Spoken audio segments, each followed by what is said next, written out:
Hi, folks. This is Mountain Man coming to you from parts unknown. I hope everyone is doing well tonight, and I appreciate everyone who joins me and everyone who watches the broadcast after the live stream.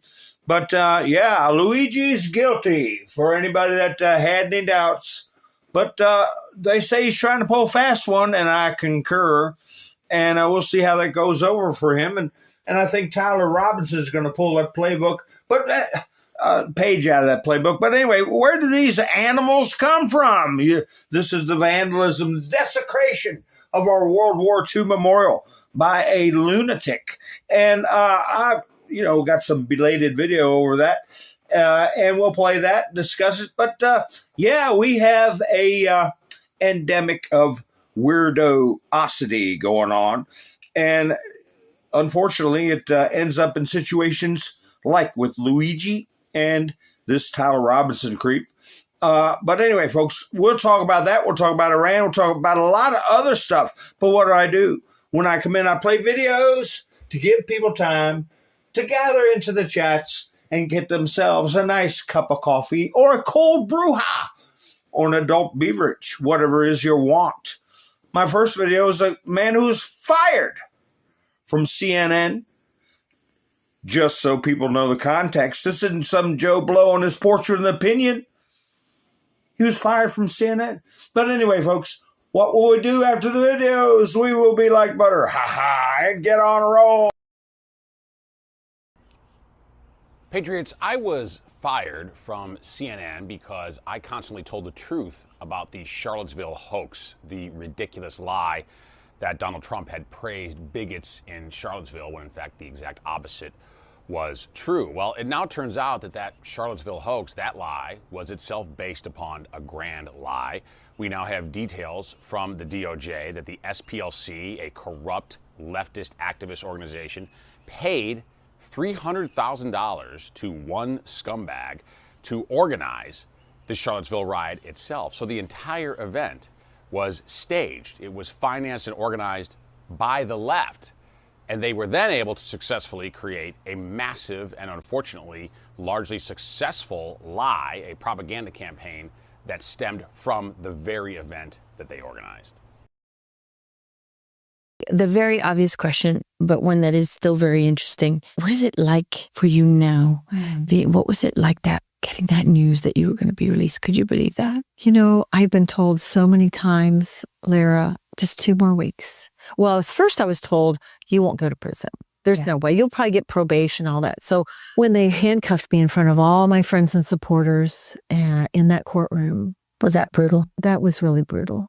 That was the first time I really broke, was when they took me down that long, long corridor down to the basement to the jail and then closed those loud, very loud, heavy steel doors.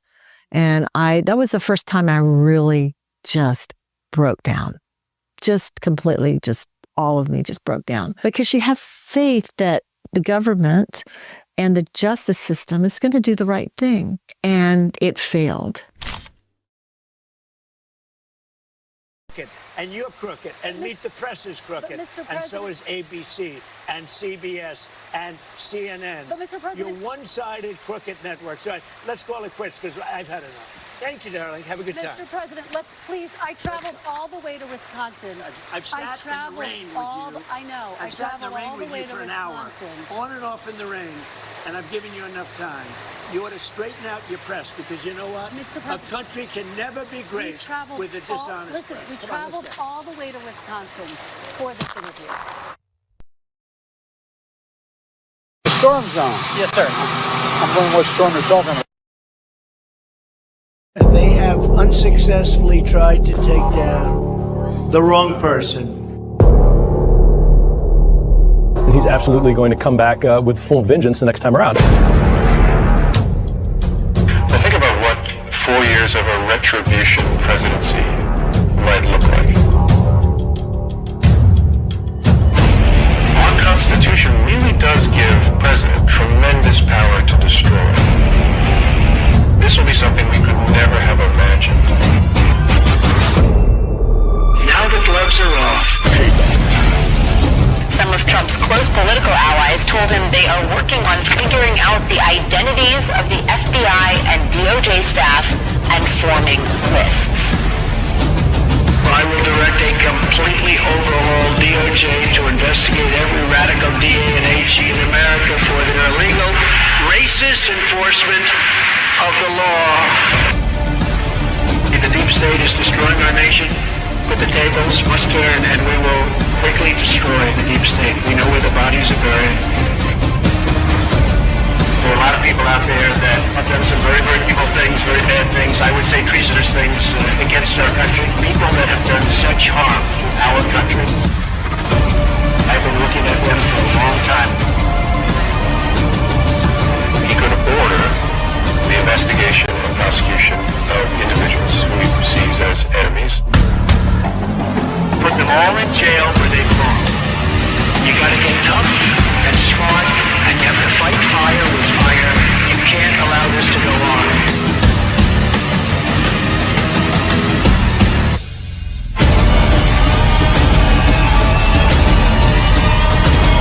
And I will be the one to clean it up. I am your retribution. We will take care of it. We will take care of it. Hi, folks. Thank you for joining me. Yeah, I'm going to start calling them the destroyers. Instead of just your average run-of-the-mill Marxist, communist, socialist, whatever. They're destroyers. I mean, they've gotten our healthcare system, so-called healthcare system, nationalized. They nationalized the banks. They've destroyed our educational system, where, as you saw from the last video I played last night, the man was actually weeping. I mean, he wasn't crying, he was weeping for the terrible situation he was witnessing of the ignoramuses. You know, hey, when you're ignorant, you're unlearned, you're an ignoramus. It's not an insult, it's a description. Getting launched off to college. College! They can't even read or write. So I call them destroyers. And our legal system has been co-opted, where you see someone like Tina Peterson getting a 9-year jail sentence. And if Donald Trump didn't get back in office, she'd still be rotting in that jail. And then they co-opted the media, as witnessed by that gentleman who was fired from CNN. And they forced the cover up of the Charlottesville hoax. And that was the Southern Poverty Law Center. How long ago was that? How long ago was that? And remember, somebody lost their life during that. Someone died because of the incitement that was orchestrated through Southern Poverty Law Center. So I look for that to come back up. And remember, Terry McAuliffe, I believe it was, from Virginia. I don't know what he was, governor or something. He was saying, I wouldn't go to Charlottesville for all the money in the world, like he knew something was up. So an intricate web. What else have they taken over? They've taken over our financial system. I meant to play this the other day. Rand Paul. He went to Fort Knox. I haven't seen any follow-up videos. Have you? But let's see what he's got to say.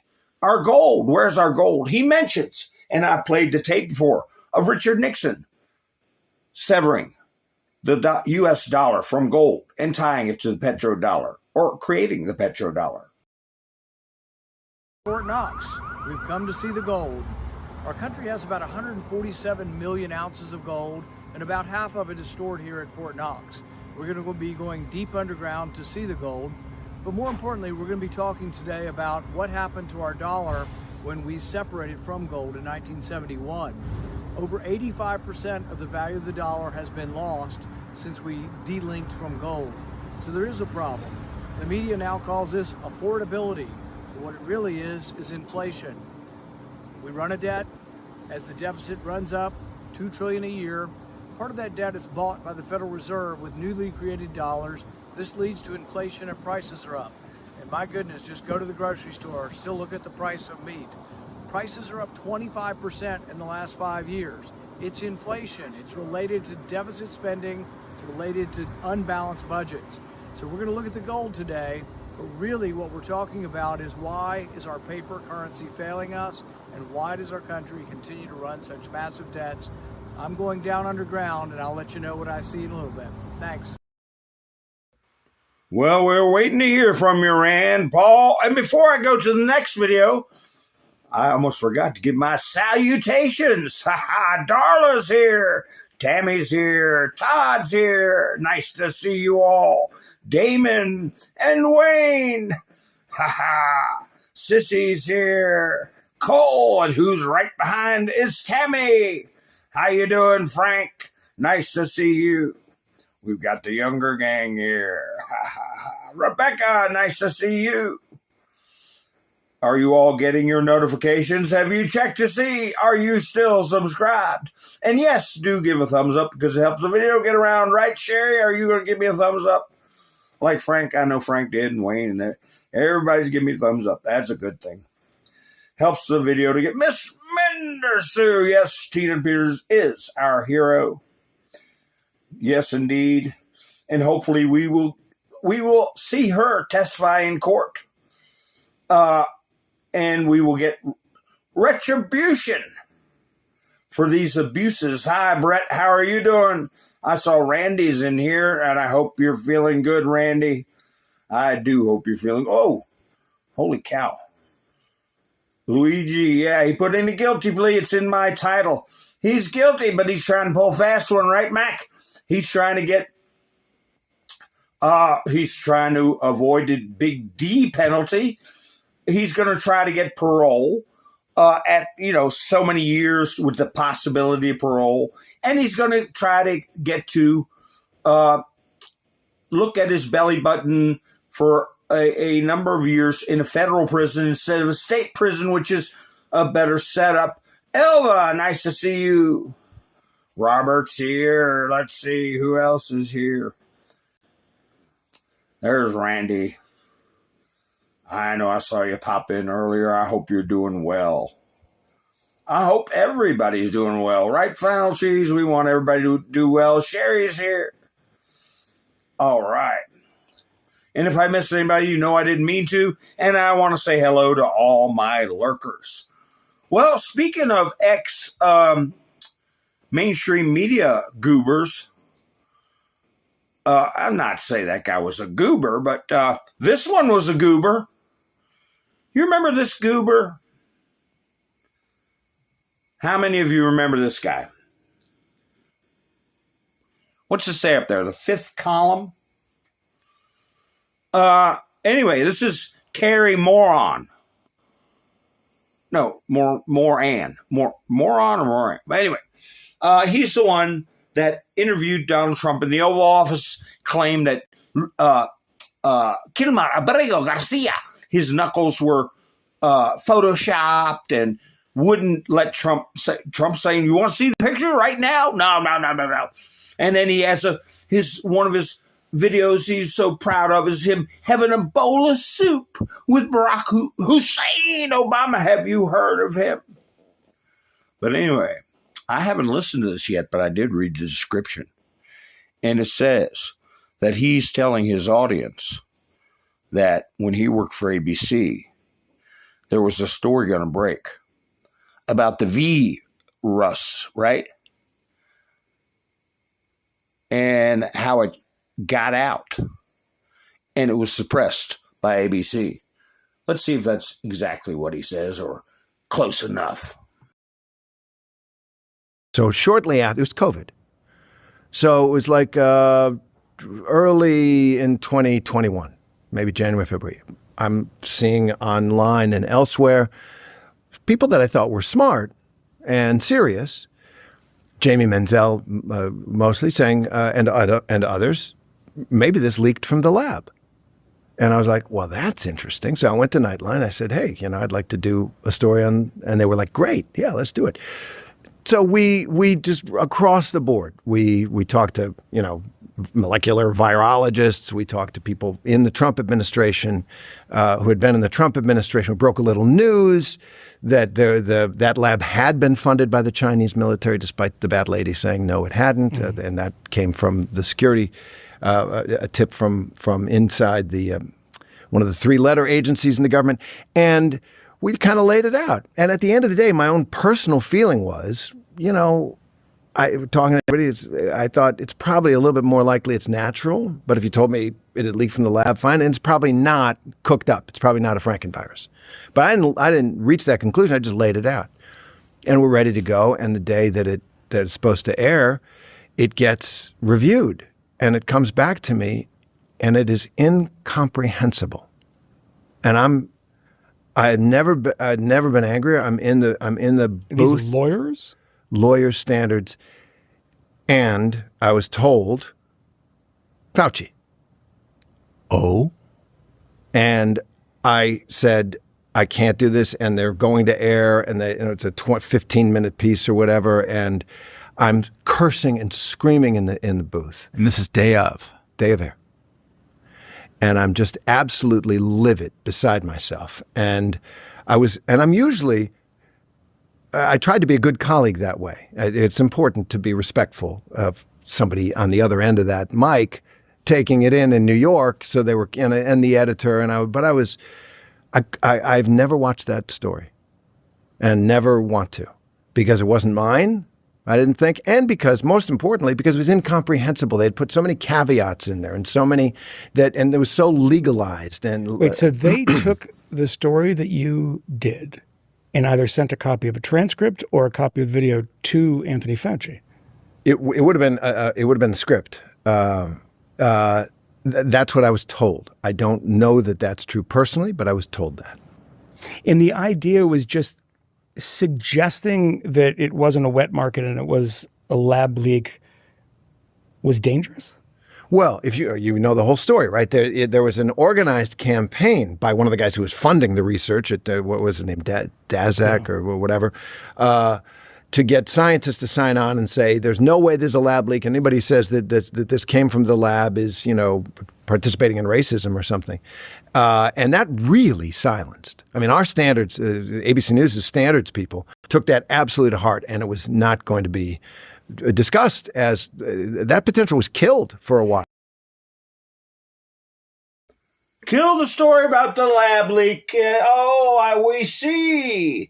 We see. And did you catch what he said there toward the end? He said, well, if you say it was a lab leak, you're going to get accused of participating in racism. What is he talking about? What is he talking about? Oh, my. So, anyway, the depth and breadth of the media's complicity in this psychological operation is undeniable. And it'll become more apparent to people as we go on. Hi, Pappy Two Bears. How you doing? Nice to see you. So, Sparky's here. All right. Nice to see you. Anyway, so we're going to go through these different stories. Trump gave a speech, and he used, I think this is a clip. I'll play him here. One of them, he says, he uses the term, he doesn't use the term seditious. He uses a different term denoting sedition. As a matter of fact, when I went to type it in the keyboard, it didn't recognize it as a word, but it is a word. Sedatious. Okay? Sedatious. And also about Iran not having nuclear weapons. Anyway, so here we go with Donald Trump. And it would have been a very sad day for this country and for the entire world. So I said, we're going to have to put out the fire in the Middle East, and we've done that. They're never going to have a nuclear weapon. We have loaded up. So I just say this. So for you to pay a tiny little bit more for your gasoline, just remember, you're doing it so that a very evil country cannot have, a country really, it's the #1 state sponsor of terror in the world, We don't want to have them have a nuclear weapon. So remember that when you have to pay a little bit more, you're at $4. It's okay. I mean, it's I'll never apologize. I did the right thing. But you could, if you didn't have, you'd be at, I had it down to below $2 in many states, but in California you can't include because they keep taxing. You lower the oil price and they end up taxing you more than what you lower it. But you just have to remember that what we're doing is a great service for the world, not only for ourselves, for the world. And we're really doing a great job. Our military is unbelievable. The blockade is unstoppable. Yeah, we got the steel wall up there, and Iran is taking pot shots at vessels in the Gulf, and they're also putting out a warning to Trump personally. I think I'll find that post. But it's, hot air, and they are struggling. Scott Bessent is, I call it the Python strategy with Iran. But here we have Trump talking about Kathy Hochul in New York. And he had, there's another clip where he's talking about her and Mamdani destroying the respective economies of the state and city. So anyway, but here we go. I believe he uses a term, sedatious laws. And a word I could not put in my title. You know what it is when you hear it. She signed a law weakening the parole enforcement for convicted felons, really weakening it. She spent millions and millions of dollars providing taxpayer-funded lawyers to illegal aliens. If you weren't an illegal alien, you didn't get a lawyer. But if you were an illegal alien, you got lawyers, and they were very good. They were radical left lunatics, but they were very good, very effective. She's in favor of the sanctuary city. She thinks the sanctuary cities are wonderful, which are killing our country. And less than 3 months ago, Kathy Hochul signed a deadly and sedatious new law making New York a so-called sanctuary state. So she took it from the city to the state. Meaning Kathy Hochul wants to release migrant criminals from jail and set them loose on innocent New Yorkers all over. Every street has people that are not supposed to be here. And the reason they left their country is a lot of bad reasons. I know a lot of the leaders of these countries. They're very smart. More than smart, they're street smart, very street smart. And they don't want these people. So what they did is they sent them into the United States of America through the open border. And people like Kathy Hochul, they want to keep them in New York. We don't want to keep them in New York. We don't want them. We don't want to take a chance. Yeah, maybe they'll get better. You know what the chances of? About 2%. Maybe they'll get better. But Hochul and the radical left stand with the gang members, child predators, violent felons. We stand with hardworking New Yorkers. We stand with the great people of law enforcement.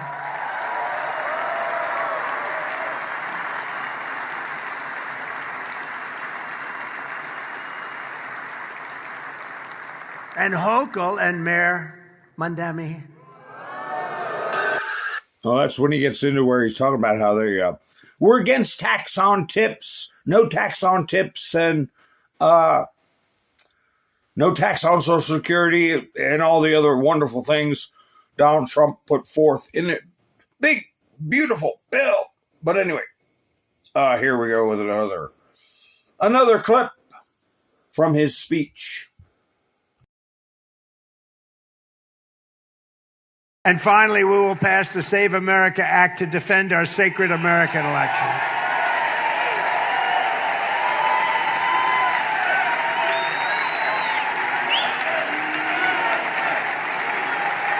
Because all voters must have photo ID, and all voters must provide proof of citizenship.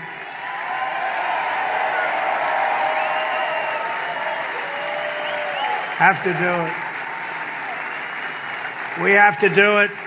And mail-in ballots, we're going to make them so secure you have no idea. If you want to stay home, you can do it, but we got to make them secure because they are crooked as hell. So thank you. Thank you very much.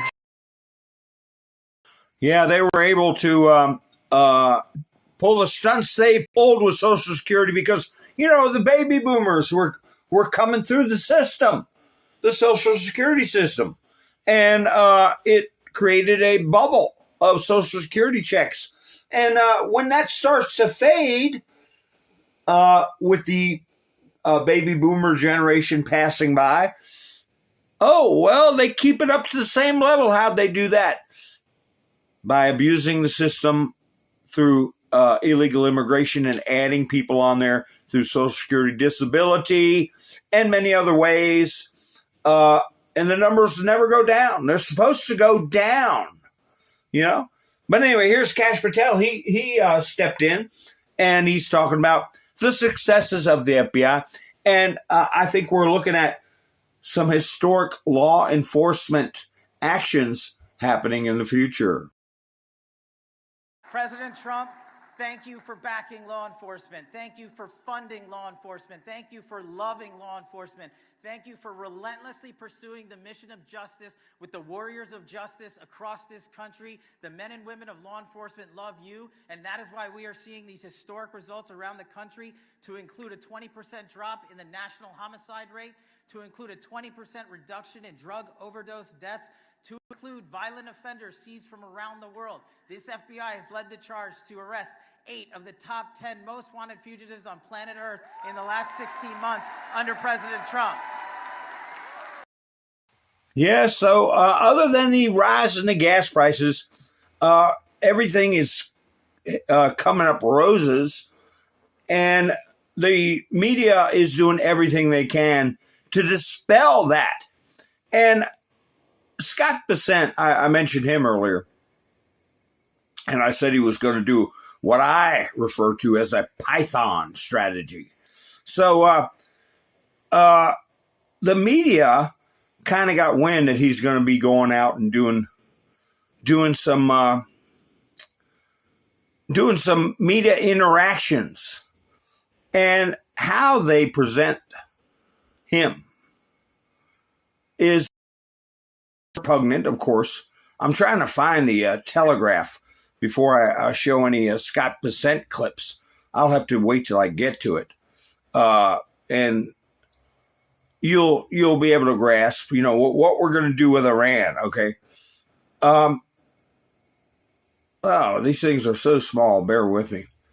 I'll get to that in a minute. Meanwhile, Iran is, as you all have probably heard, taking pot shots at vessels in the Gulf and having the Houthis attack Saudi Arabia. But anyway, this is that I forget his name, Peshgoran or something like that. The guy, the ambassador that was told to watch his mouth on U.S. soil. Be careful, Iran warns U.S. after Trump claims total control of Hormuz. Well, he said it again at the speech I was just showing you highlights of. We own it. We might keep it. I said turn it into the great pond of Persia, into a pond. Just close that end off and they can, take their little speedboats and run around in a pond. But anyway, Iran fires back at Trump over the Strait of Hormuz. Foreign Minister Abbas Araghchi, that's his name, accused the U.S. of making an even bigger miscalculation and warned, worse than fake news is fake intelligence. Be careful. Trump has insisted the U.S. maintains total control over the strategic waterway as traffic through the strait plunges. Oh, my. Well, we're getting alternate routes all the time. And that doesn't mean that Trump is going to go through with his I won't call it a promise, but his contention, we own it, we might just keep it. Why not? All right? Because here's something, I don't know why they put this picture with this story. But the Israeli oil pipeline that could solve the energy crisis. The teletrash. Israel and region's oil powers have been enemies for decades, but are drawing up plans to use an overland pipeline to break the iron grip that Iran has imposed on global oil exports. And don't forget that other countries, including Saudi Arabia, have pipelines and are expanding pipelines and building new pipelines. So, as I've said in the past, the Strait of Hormuz, its influence will wane. If it worked, then it would create a new export route bypassing the Red Sea and the Strait of Hormuz. So, yeah, we're coming into a monumental shift, a change. And of course, if you didn't want this to happen, one of the many things you would do is vilify Israel at every chance you got, right? To get the American people to distrust or be angry at Israel, right? Well, here's Netanyahu. At 10 Downing Street in the UK, Netanyahu mocks Britain as Islamic Republic. Well, that's got a few people a little PO'd. But hey, Israel Prime Minister Benjamin Netanyahu referred to Britain as an Islamic Republic during an interview with Army Radio, discussing Winston Churchill's son Randolph and grandson Winston Spencer Churchill. Netanyahu said,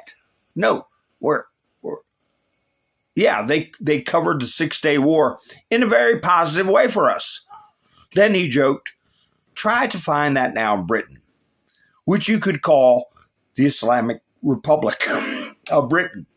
Asked whether all of Europe was becoming like that, Netanyahu said yes, apparently referring to Muslim communities and growing criticism of Israel among European governments. Netanyahu further joked, the first nuclear Islamic Republic will be the Islamic Republic of Britain. We're making sure there won't be another one in Iran. Well,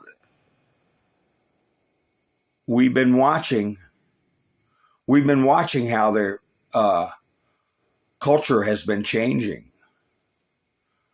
Right here. This was put up by a site on Telegram. 1950 to 2026. Change in the number of mosques in England shown on two maps. On the left, the year 1950, and on the right, 2026. So is he, that far off? Does he deserve people's ire, or should they stop and look at what's going on? I suggest the latter. So anyway, his focus, though, was media coverage. Media coverage, shaping the narrative. Bruce, how you doing? Thank you for going by buy me a coffee the other day. I'm not sure if you were in when I gave you a shout out. And so who else jumped in? Somebody else jumped in. Kim, hi, there you are. Kim came in. She was out in the garden. All right. So glad you all could join us. Now they're doing a backflip about is this about Air Force One? U.S. Intel, they're doing a backflip. U.S. Intel officials assessed threat to President Trump was not credible ahead of Air Force One switch. This is all stuff none of them should be talking about anyway.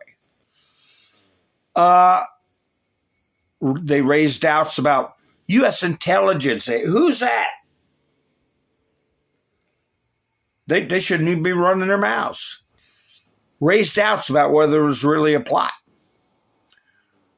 before the extraordinary step was taken to secretly move. They shouldn't be talking about it at all. But let's hope that after his first term, they've developed a system to track down these people, anyone doing an unauthorized, I won't even call it leak, because a lot of times it's BS. It's shaping narratives. So a leak or a attempt to shape the narrative. Speaking of that, here we go again. Shaping the narrative. Like I said, they got a heads up that Scott Bessent was going to be doing some interviews discussing the Iran situation and the American economy in general. So how do they frame it?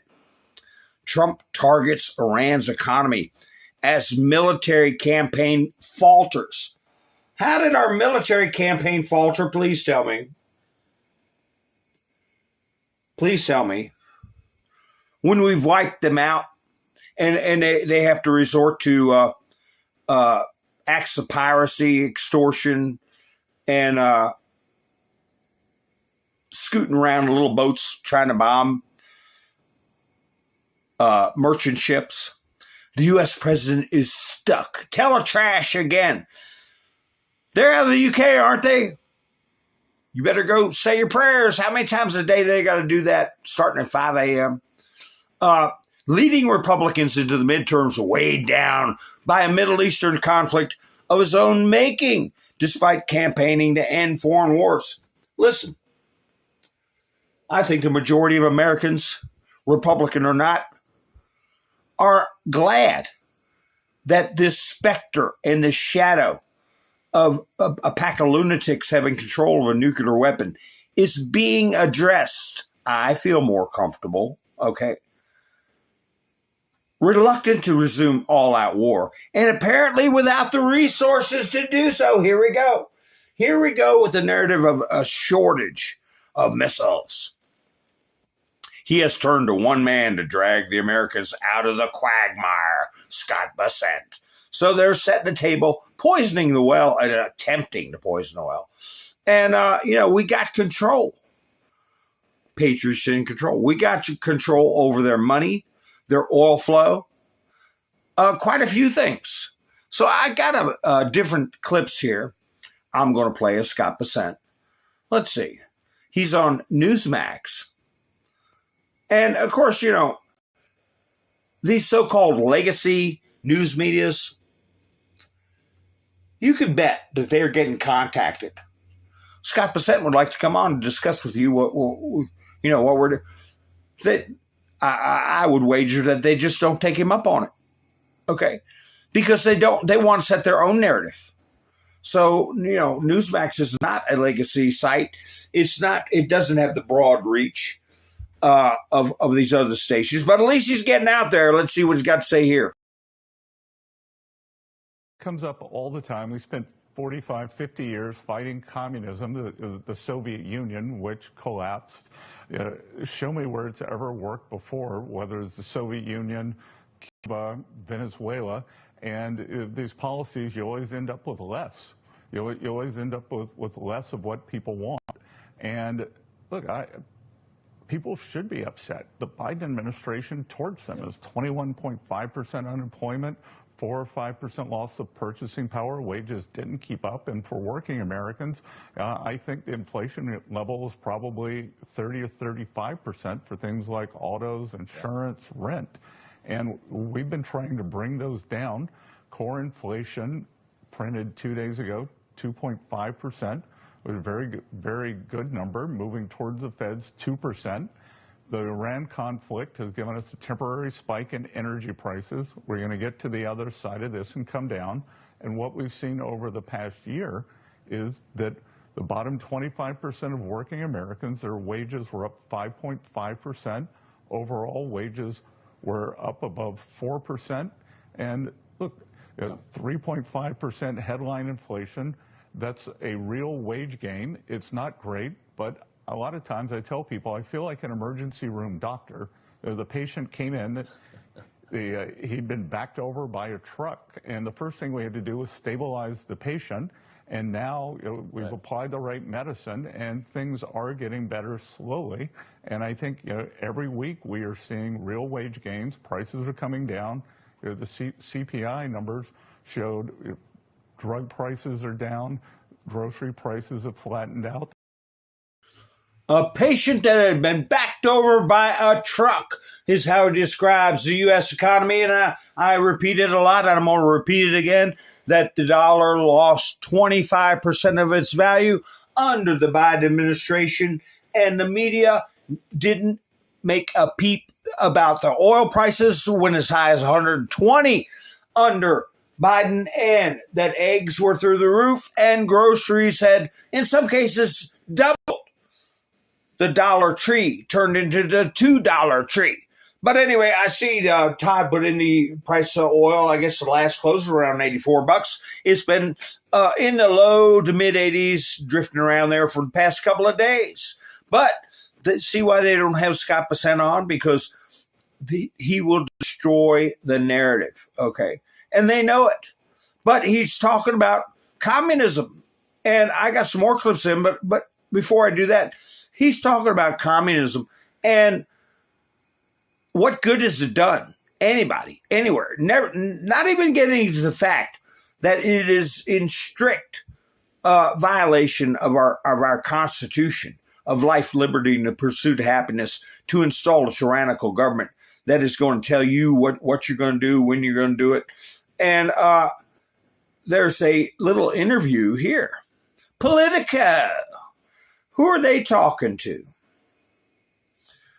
Guess who they're talking to? Adam Shifty Schiff. Okay? Who spearheaded the impeachments against Trump and somehow became a U.S. senator, a protected person in the cabal. But I guess I'll spoil it for you. They're shifty the way they say stuff, but tell me if you agree with me after you listen to this.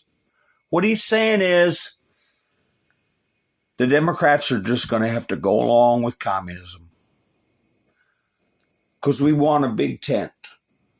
They're waving the white flag, but I don't believe that's the case for Adam Schiff. He's waving a flag of victory because I think was $7 million worth it, Adam? Where'd that come from? CHYNA? Question mark? But anyway, tell me if you think this is a message to other Democrats to get with the program, comrade. There's kind of a lot going on for Democrats right now. We in Washington have been watching very closely some of these primaries. You had progressive Abdul El-Sayed just beat establishment-backed Democrat in Michigan. Dozens of DSA-backed candidates are winning primaries across the country. Today is election day, and Wisconsin Democrats might nominate Democratic Socialist Francesca Hong for governor. Here in California, though, voters nominated the most establishment credentialed Democrat in a crowded governor's field. You'll hear from Javier Becerra in a moment here. San Francisco just handed its moderate mayor a clean sweep. Is this one Democratic Party right now? Like what's going on, Senator?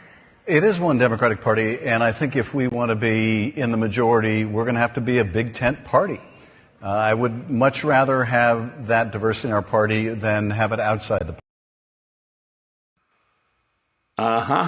Yeah. We got to be tolerant. We got to be inclusive. That's what he's saying. But when it's really in my opinion, his goal for them to go full. COMMIE. So here we go. Here's Scott Bessent again. Because, a lot of people quote the Rothschild from years ago. I don't care who makes your laws. Show me who handles the money. And, Scott Bessent is handling the money. And Iran's too. Last March of 25, President gave me the order to apply maximum pressure to the Iranian regime, and Treasury did, and we've been going after, as you said, their bank accounts, crypto wallets, assets around the world, cutting off payments into both the leadership in the regime and the government itself. As a result, in December of last year, December of 2025, one of the largest banks, or the largest bank in Iran, collapsed. The central bank had to print money, created huge inflation.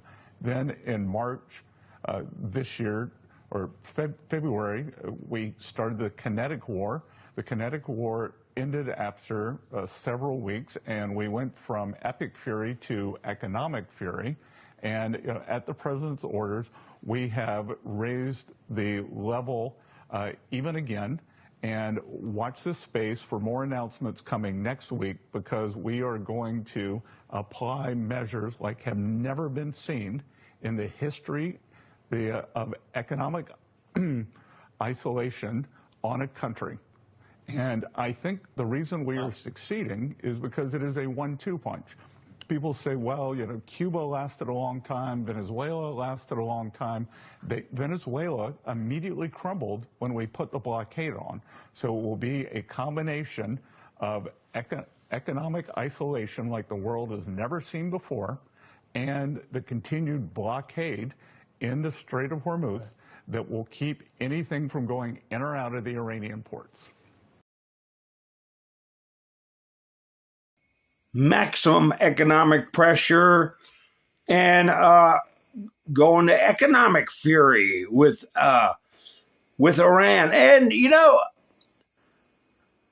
did you all know about Scott Bessent, who he used to work for? Does anybody in the chats know who Scott Bessent used to work for? Take a wild guess. And, hey, I've said it in the past many times. See if anybody guesses it, and I'll tell you what I say in the past. Is, Robert and Sissy with a question mark. You gotta use zeros for O's when you put in a hot button name, right, folks? Remember, please, to do that. S0R0S. Yes, that's who Scott Bessent used to work for. And as I've said in the past many times, if you want to trip up the devil, sometimes you got to dance with him, okay? How many times have I said that? But anyway, I got a video where Scott Bessent talks about working for George Soros, and I'll play it for you in just a minute. But I want to thank everybody who went by this week. Kaboom! To buy me a coffee. My last video didn't push anybody's buttons. I don't have anything new to report. But I do appreciate the people who went this week. Evan, Angela, and where's my booms? I had my other color booms coming up. Younger Gang, Wayne, and I haven't seen Lele, Kapow, Lele J, and Brush stop by this week. So, like I said, nothing new from last video, but we soldier on. Hi, Wanda, how you doing? So anyway, yes, Scott Bessent used to work for George, as I always stretch the name out, Georgie Porgy Soriosio, so I don't get in trouble. With that in mind, keep that in mind for the what we type, okay? Zeros for O's and fours for A's. Threes, like P3DO. But anyway, here we go. He said, I'm not sure how much he gets into it on this interview, but he said that the handling the investment of Soros was his job, and it was a cutoff, very hard cutoff between that operation and what they did with, what do you call them? Non-government organizations, charitable contributions, campaign contributions, all that stuff. He was separated from that, but don't think he doesn't know some inside ball. And ultimately, this debt hole that we're in. I would love to, let's talk a little bit more about behind that desk. I have been fascinated with you, your life, your career. One of the things that I think some people know about your career, if they don't, they're about to learn, is that you worked for a long time, 2 different stints, 15 years for George Soros. And there's a lot of people watching, I'm sure you know, Mr. Secretary, like, what? The secretary worked for George Soros? There's a lot of people, perhaps me included, that have a lot of doubts about this man. So I would ask you, what do we misunderstand about George Soros? Well, a couple of things. You know, my job for him was working at the investment side, never on the foundation side, and those were kept very separate. And for my first stint, Mr. Soros. No, Sparky, they don't like anybody exposing or talking bad about him. No, they might like him, but they don't like us talking about him. I'll tell you that. Was focused on bringing down the Iron Curtain and was very helpful in the collapse of the Soviet Union. After I had left the first time, sometime in the early 2000s, I don't know what happened. He got much more focused on domestic policy. He and I rarely talked about politics. We haven't spoken since just after President Trump was elected in 2016. Haven't spoken in 10 years. And I would tell you that we had a very robust discussion, and election night 2016 was one of the 3 best periods I've ever had for money making, because I thought President Trump was going to win. And I don't know if you remember, Will, but election night 2016, the market crashed.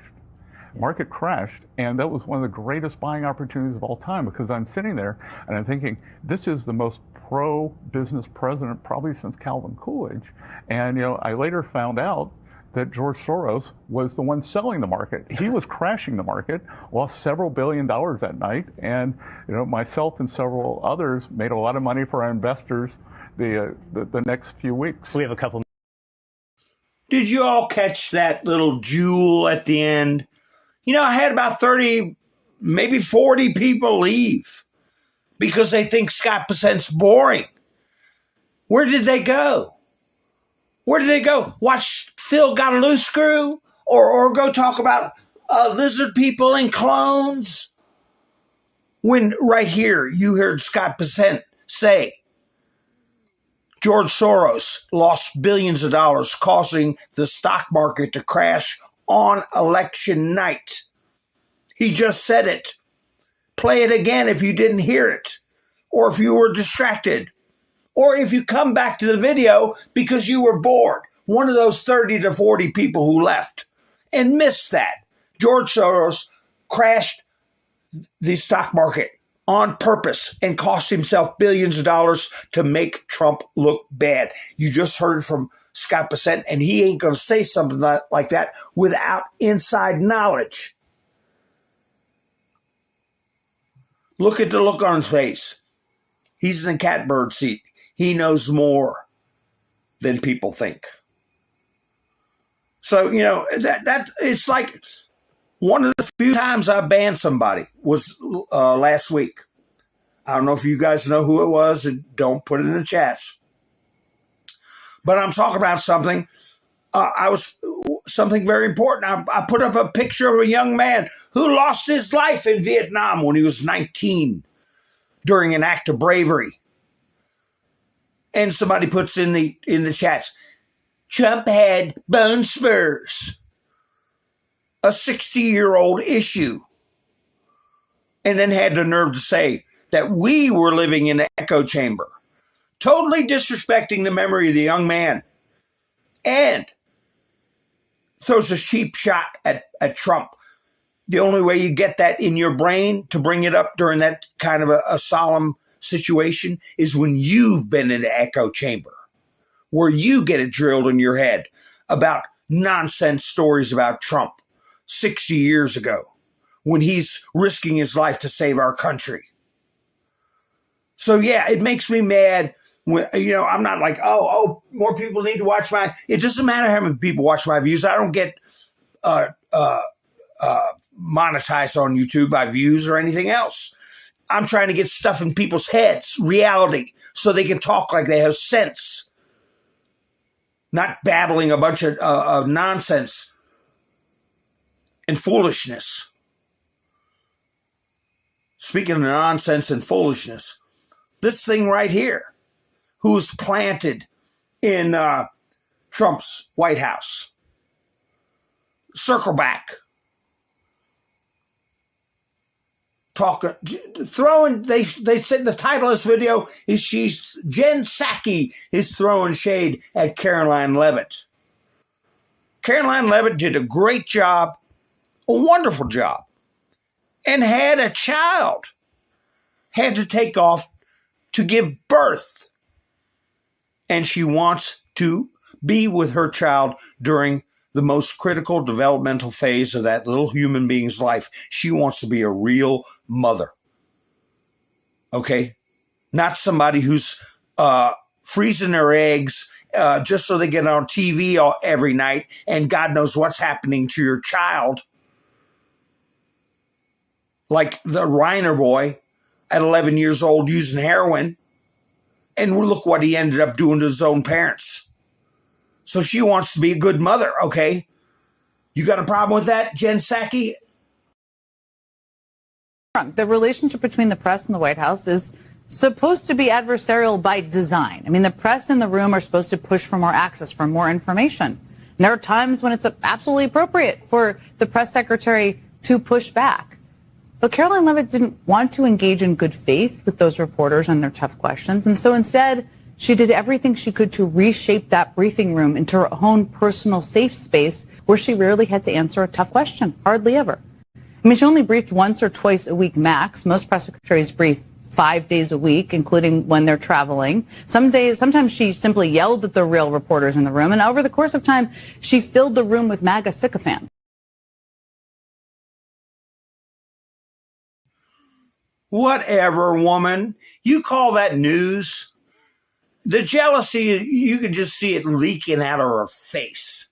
Okay? She's better looking than you. She's younger than you. She's got a brighter future than you. She's a better human being than you. She's going to make a fantastic mother, and you're going to go home to your rat hole, okay, and pet your cats and gripe and piss and moan about our country. That's what you're going to do. What a miserable life. You deserve it.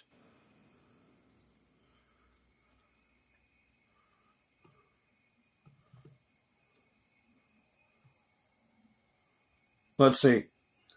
Yeah, when did she ever ask her, has she forgotten moped? Yeah. So anyway, I think moped even wants to forget moped. But anyway, let's, and here's a little something I'm going to put up for you all to cogitate on.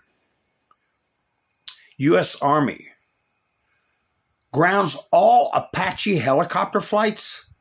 Have you all heard? I guess you all heard about the wreck where the Apache crashed with 2 crew members aboard, and I had a video of the aftermath. And I don't like showing stuff like that.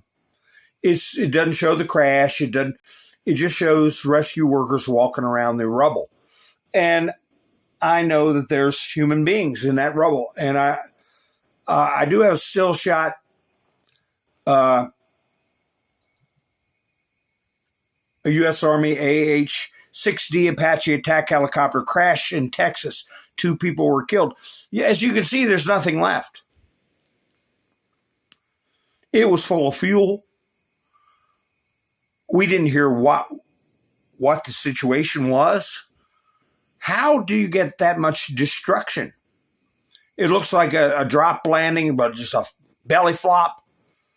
And a lot of fuel to cause that to burn that way. But we didn't hear why it happened or any reports. If you all heard them, please let me know. But I've got a concern that, to ground them all. How long have we been dealing with Apache helicopters? How many years have Apaches been around?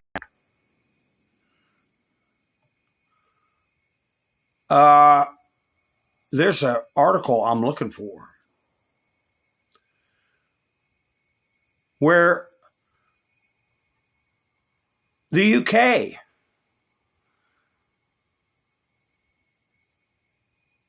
had a program. I'm trying to find it. A weapons program they were working on with drone ships and submersibles. And they had to totally suspend it. This was just a couple of days ago. When I find that report, I'll put it up. Why? Why? Can anybody guess why they had to take a multi-billion-dollar program and just stop it dead in its tracks? See if anybody guesses. while I look for the, if I can't find it, I'll describe. Here it is. Here it is. Spy cameras on Navy drones secretly sent data to China. Roland said hacked equipment. Sparky says hard to work on. Around since the 90s. Yeah, you're right. Miss Minister said junk equipment. Spy cameras. How much electronics are outsourced to China that are utilized in weaponry and ships and craft? And if they can put cameras on, can they install, not just China, but any bad actor, install something that can cause a malfunction? Remember the pagers? Didn't take a lot. Didn't take a lot for them to go boom and take out people. Something placed in a critical area near an engine or fuel line. I'm just thinking out loud. And because Israel did the pager thing doesn't mean, I'll get my share of people saying that. Idiots, idiots. I'm talking CHYNA, okay? The cameras on the K-3 Scout surveillance drones had components made in China, which were secretly transmitting information to a device in the country. Royal Marines have been using the, I don't know what the symbol is, 12 million fleet, since March, and the Ministry of Defense was forced to remove all internet connectivity from the cameras after discovering the breach. So that gets us into the battle of AI. The AI battle. How are we going to build a golden dome without AI? That very well may be a thumbnail in the future. I'm saving that. Where are we going to get our technology from? China humanoid makers hold 97% of global shipments. They're making damn near 100% of robots. They call them humanoids. China humanoid makers. Why don't you say what it is? They're robots. But when you take all this into consideration and the fact that a 30 to 40-year-old craft, they ground the entire fleet, you have to wonder what's going on behind the scenes. And that gets to where Trump was discussing countries that were aiding and abetting China in avoiding tariffs. Well, it may be more than that. I told you all that 20 years ago. I was buying stuff and it had a sticker on Made in Mexico. You peeled the sticker away and it said China underneath, stamped into the metal on certain car parts. They were buying it from China and just putting a sticker over top of the... So what could stop them from inserting hardware, electronics into our defense projects? So anyway, very interesting and sad about our two crew members, but interesting about grounding the entire fleet. Wouldn't you say? So people got to always be on their toes. Eternal vigilance is the price of freedom. And when you're trying to do this stuff and there's constant distractions by the loony left. As I started off the broadcast by saying how many areas they've destroyed, infiltrated major systems of our country. I talked about the banking industry. I talked about our monetary system. I talked about our healthcare system, our education system, the judiciary. And they are constantly throwing out spiteful, hateful narratives that incite people. Where do these animals come from? They come from the media. They come from the cabal members, I'll call them, that are in positions of trust, like judges. I know one judge is going to be making an idiot of themselves over this. All the stuff we got going on. And this one judge was trying to force Trump's name off of the Kennedy Foundation, or Kennedy Center. Remember that? And ABC was going to live stream, and along with Midas Trash Network, Trump's name coming off. Well, they put a tarp over it. And the judge had a session where he was inquiring, why do you have a tarp over it? You know, so petty. A federal judge.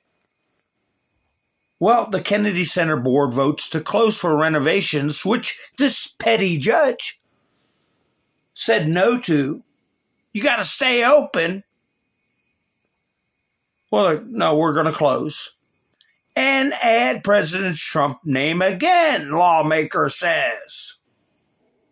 The Kennedy Center board has voted to close the famed cultural institution for 2 years for renovations and to again add President Trump's name to the facade, according to a statement from Democrat Rep. Joyce Beatty, an ex officio member of the board. Namely, got your ass kicked off.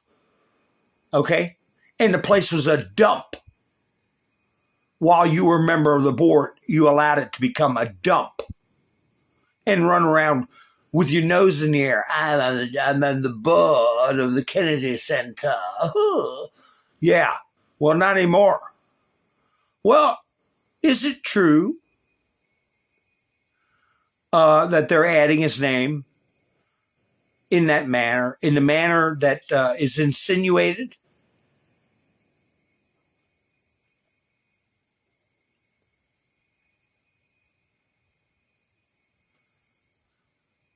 No, it's not true.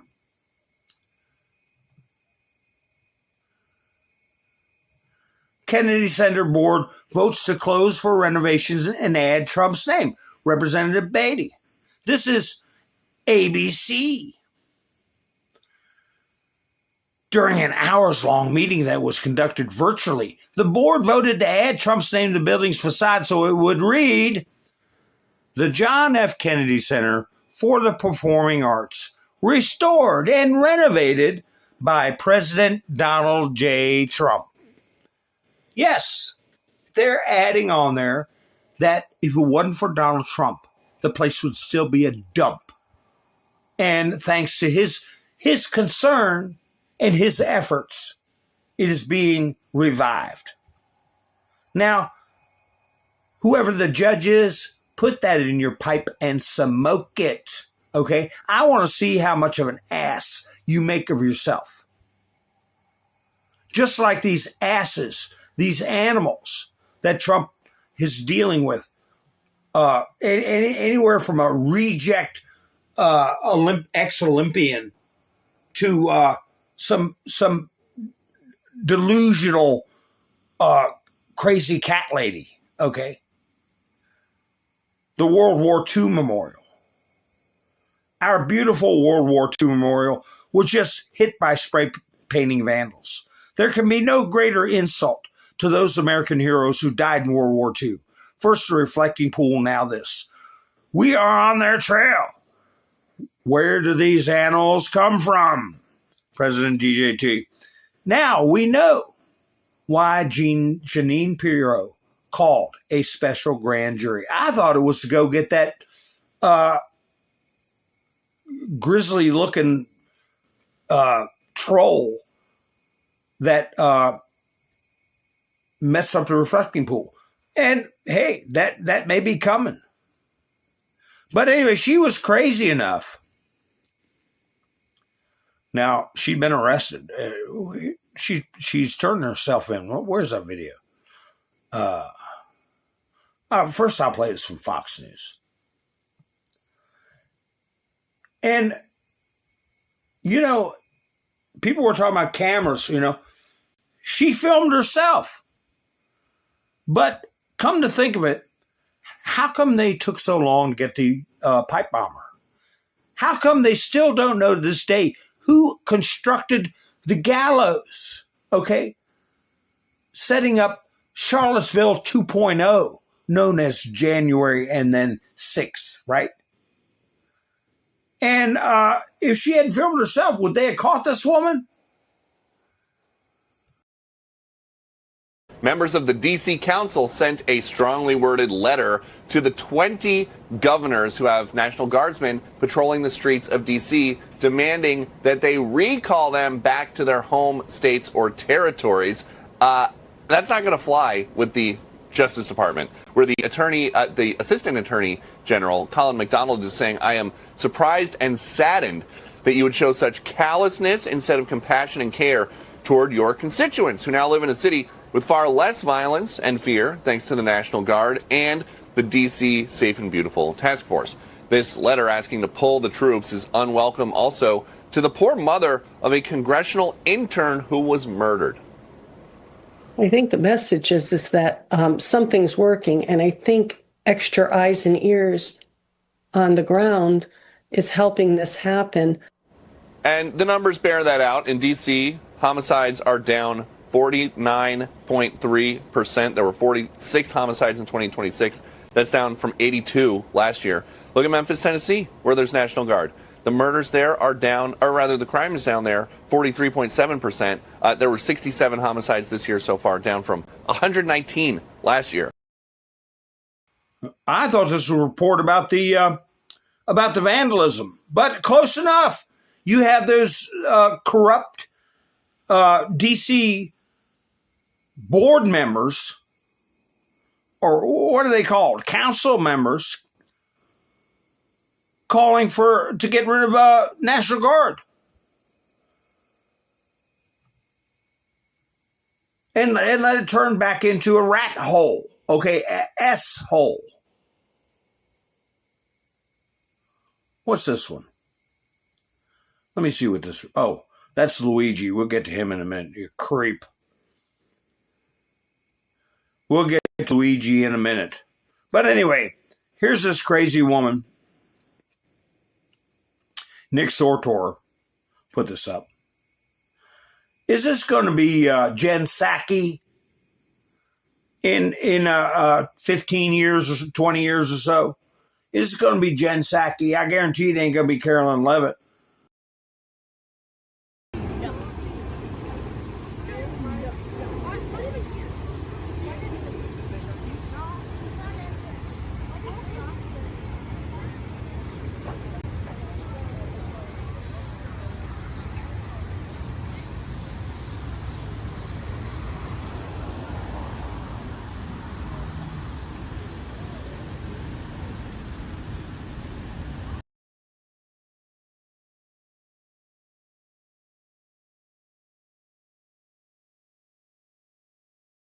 It's me.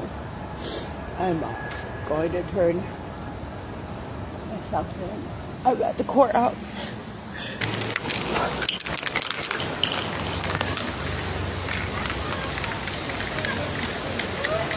It was me. I'm doing it. I did it. It's on camera. I have plenty of evidence on camera as well to show the harassment of the government to me, the covering up of the theft of American money from blue-collar health and welfare.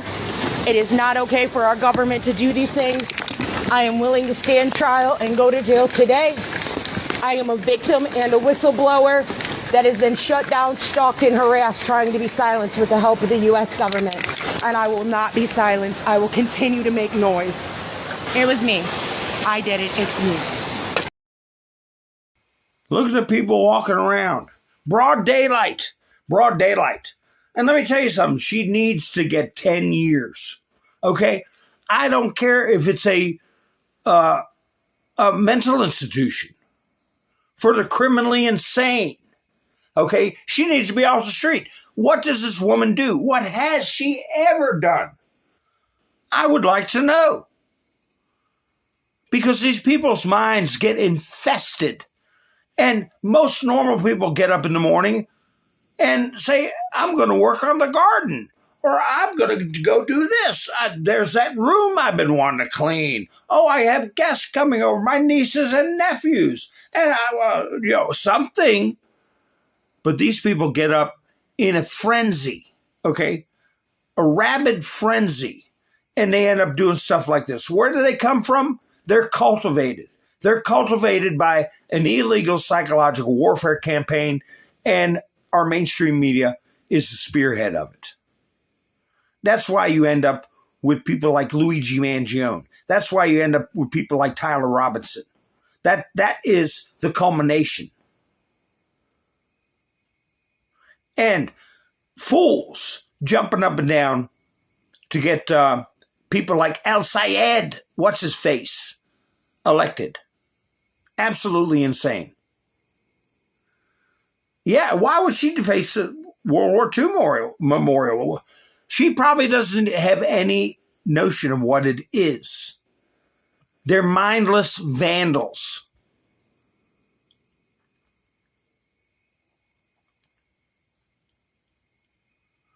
So here's the kind of games the media plays.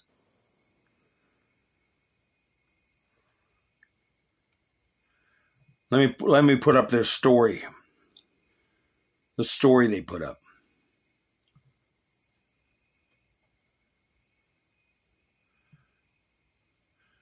Jackson, Mississippi. The hanging death of Taissa Fortune, whose body was found outside an abandoned home, has shaken her family and community in Mississippi, where 2 other people have been found hanging from trees in less than a year.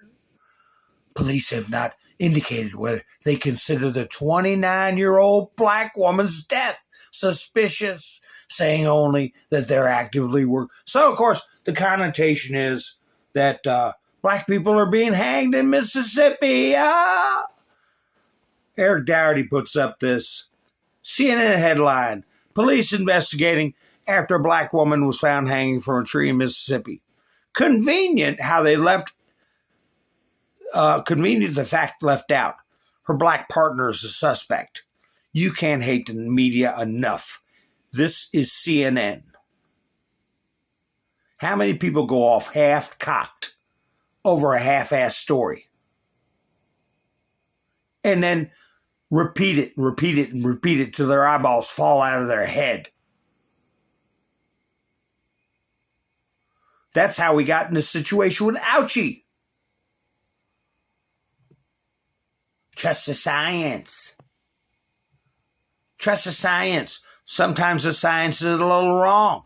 We completely made up the science. The science pleads the fifth. That was a media creation in large part. Okay? I know people lost their lives. They due to the flu every year. But to shut down the entire economy and give people an excuse to scream and yell at their neighbors and force them to go sit in their homes, just like a communist society. Here they are. Here. The front runner right here. And don't tell me this ain't an AI brush-up job. I mean, I'm not saying she's a bad-looking woman. But, yeah, this is a little duded up, as they say. The photos are a little duded up.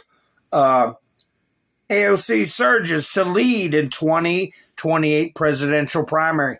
What a joke. What adult would sit there and vote for this person?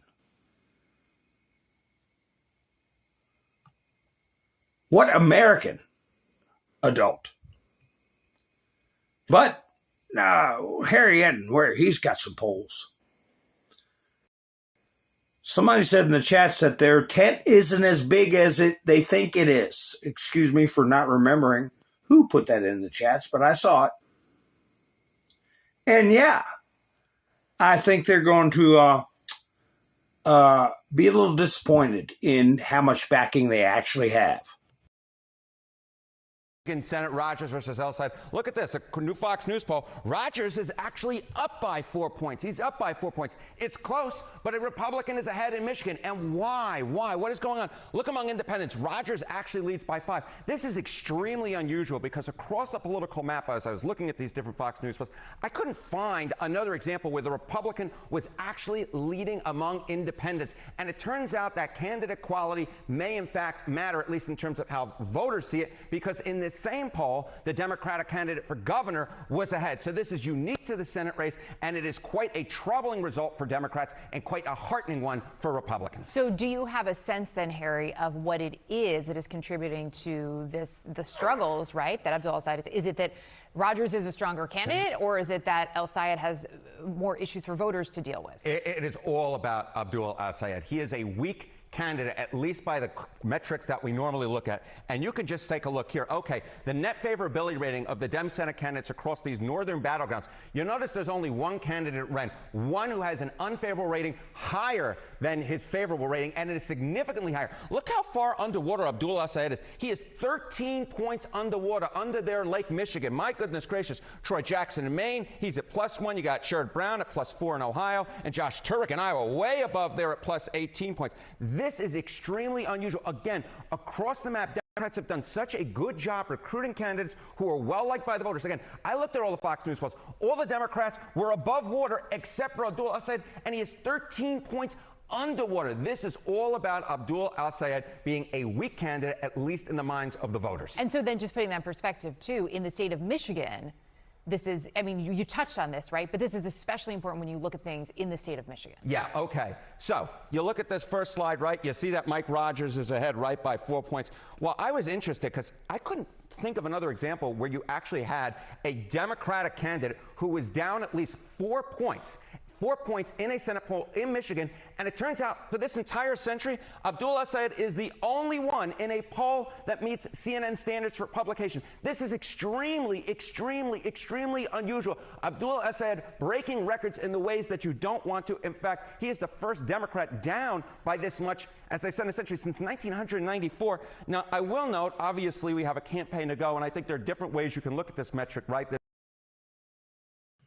He goes on and on, but El-Sayed, you know, the more people hear about him, something about he nixed, I'll say nixed, N-I-X-E-D, about 1,000 dogs. I didn't get a chance to watch that video, but Frank put it up.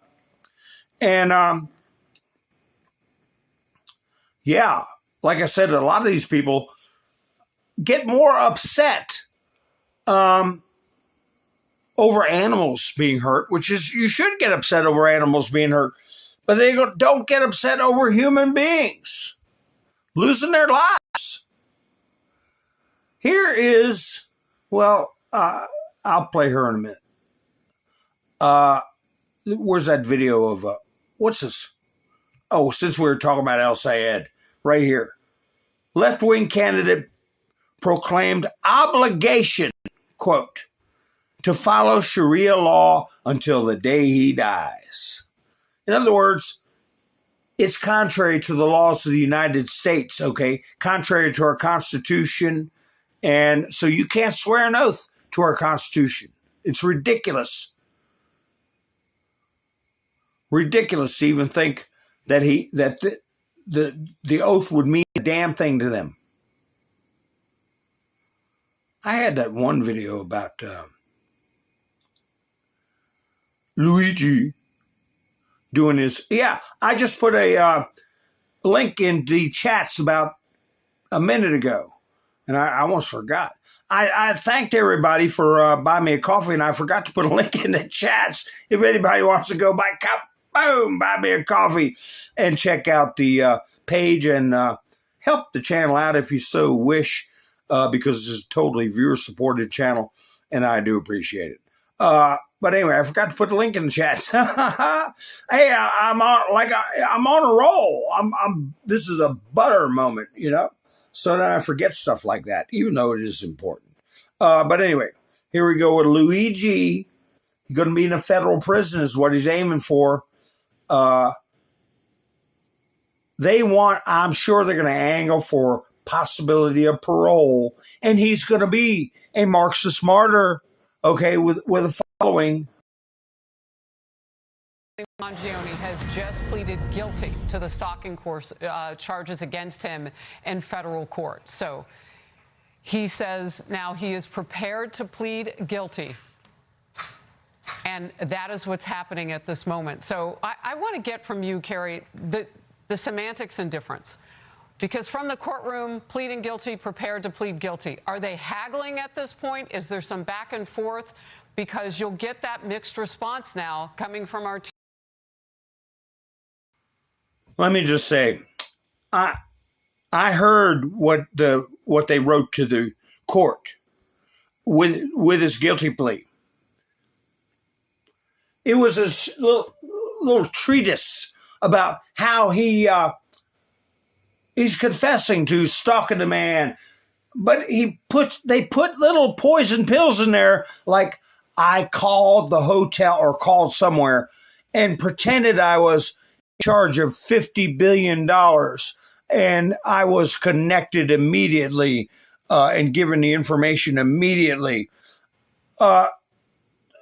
The subconscious message there is that they're greedy. In other words, it's a subliminal message. They deserve it, right?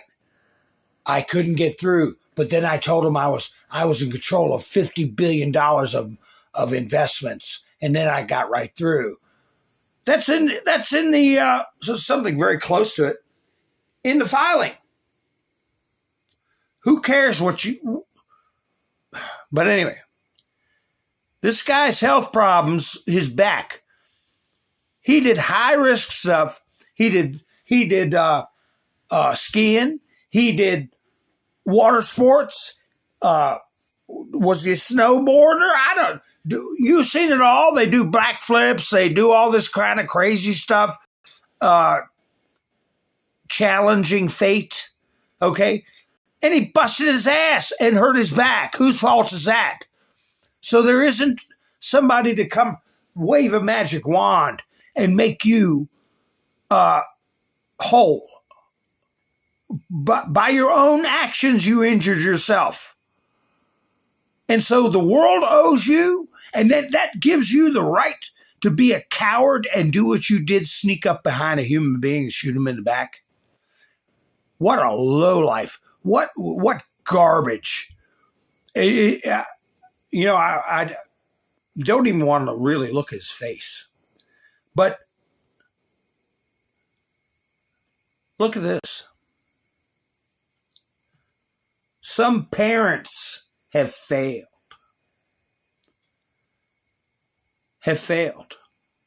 Okay? They're not like Carolyn Levitt. They want to succeed and raise a human being that's got a brain in their head. Is that what they call tramp stamp? I don't know. That's on the back, isn't it? I don't know. But anyway, no, she's a Luigi fan. She's a Luigi fan. And let me tell you something. He's been getting money while he's in jail. She's one of hundreds of women that will send money to his commissary. The other inmates are going to want to buddy up to him, and he's going to be a Marxist martyr, a hero of the left, and he really should be getting the Timothy McVeigh treatment. Really. I'm here because Luigi has a surprise hearing in federal court. We're not really sure what's going on, but there have been murmurs of a possible plea deal. And how do you feel about that possible plea deal? I've always said I support Luigi whether or not he did it. So for me, I always knew this could be on the table, so I wouldn't really be fazed by one. Some people are saying it's a legal tactic to maybe set up a potential double jeopardy situation for New York State Court to protect him from that. How do you feel about those claims? Yeah, I think it's smart, but it's also risky because there's no guarantee that that will happen. And I do think Judge Caro is probably not going to let it slide that easily based off of my impression on him. Right. So I'd be interested to see if that actually works out. Right. How do you feel about Judge Caro in general and how he's handling the press at this point? Yeah, I'm happy with the final response that they gave with the press issue, but when he was saying, you know, we've always been trying to accommodate more people, I find that to be untrue.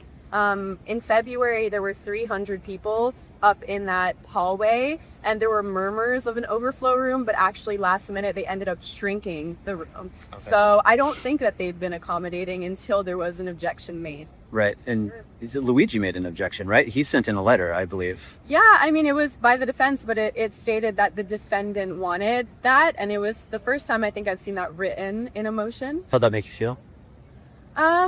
It wasn't a shock. I think it's been apparent to me that Luigi wants as many eyes on this as possible so that the public can make their own decisions. Right, exactly. And what do you think the response is going to be if he does take this guilty plea today in general? I think there will be mixed responses. I know there's a lot of supporters that still think there's a possibility that he maybe didn't do this or that he is going to fight and do all the trials possible. But for me, it doesn't change anything. Right. So there are some people who don't want him to. I presume some of the supporters who don't want him to think this is a bad maneuvering. Yes, I have seen people saying online, like, what was this all for? Why were we doing all this? And to those people, I say, you know, this is about a movement. It is about Luigi, but it's also about the conversation he started. So if you were just here for a free, fair trial for him, you know, that's not afforded to most people. Right. So.